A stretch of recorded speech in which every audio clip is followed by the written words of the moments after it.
तो ही इसके अंदर हम अपनी शामिल कर देंगे चिकन को।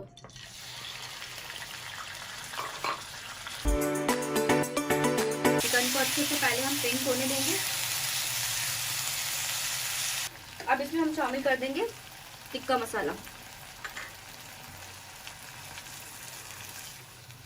नमक वगैरह सब इसमें शामिल है, तो आपको अलग से शामिल करने की जरूरत नहीं। अगर आपको कम तेज लगे तो आप शामिल कर सकते हैं। इसके अंदर हम ये थोड़ा सा आधी प्याली हमने इसमें पानी शामिल कर दिया।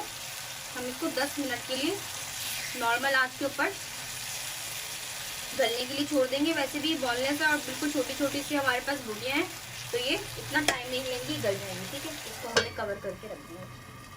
देखिए अच्छे से इसका पानी भी सारा ड्राई हो गया। देखिए ये बिल्कुल रेडी है। ये देखिए हमने क्या किया है, हमने जैसी हमारी चिकन तैयारी हुई, हमने उसके बाद हमने ये पतीले को प्री हीट करने के लिए रख दिया। देखिए इसके अंदर हमने रख दिया एक स्टैंड। ठीक है, स्टैंड की आपको लाजमी एक जरूरत पड़ेगी, या आप इसकी बिना आप बेकिंग नहीं कर सकते। अब हम इसको 10 मिनट के लिए प्री हीट कर लेंगे। अगर आपके पास बेकिंग ट्रे अवेलेबल नहीं है, आपके अंदर घर के अंदर कोई भी इस तरीके के पतीले के ढक्कन या फिर थाल ट्रे जो भी मौजूद है, आप उसके अंदर भी आराम से बेकिंग कर सकते हैं। हमने क्या करना है, सबसे पहले हमने इसके ऊपर ऑयल का ब्रश करना है ताकि नीचे से स्टिक ना हो जाए, चिपके नहीं। पिज्जा की देखें कितने आराम से इसके ऊपर आ गया। अब हम क्या करेंगे, इसके ऊपर भी हम ऑयल की ब्रशिंग करेंगे। फॉक से सुराख करेंगे हम इसके अंदर। ये देखें, ठीक है, ये बहुत जरूरी है ताकि इसके अंदर एयर ना हो।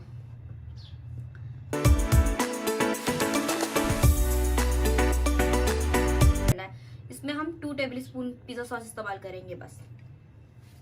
ठीक है, उसकी रेसिपी आपको डिस्क्रिप्शन बॉक्स में हम लिंक डाल देंगे, उसमें से आपको मिल जाएगी। मैं 1 चम्मच और ले रही क्योंकि मुझे बहुत ज्यादा ही कम लग रही थी, क्योंकि हम लार्ज पिज्जा बना रहे हैं। मीडियम के लिए 2 चम्मच बहुत है। ये हम भर कर लेंगे 1 चम्मच और ये 2 चम्मच ये हमने ली। इसको भी हम क्या करेंगे, पूरे में स्प्रेड कर देंगे। ये देखिए ये हमारा हो गया। अब इसके ऊपर रख देंगे हम अपनी चिकन को।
चलिए अब इसको बेक करते हैं जी। अब हम इसको बेक करने के लिए रख देंगे। इस मरहले में बहुत एहतियात से रखना है। दरमियानी आंच के ऊपर 20 मिनट के लिए बेक होने के लिए हमने इसको छोड़ दिया है। बेक हो चुका है, ये देख लीजिए कितना जबरदस्त हमारा पिज्जा बेक हो गया है।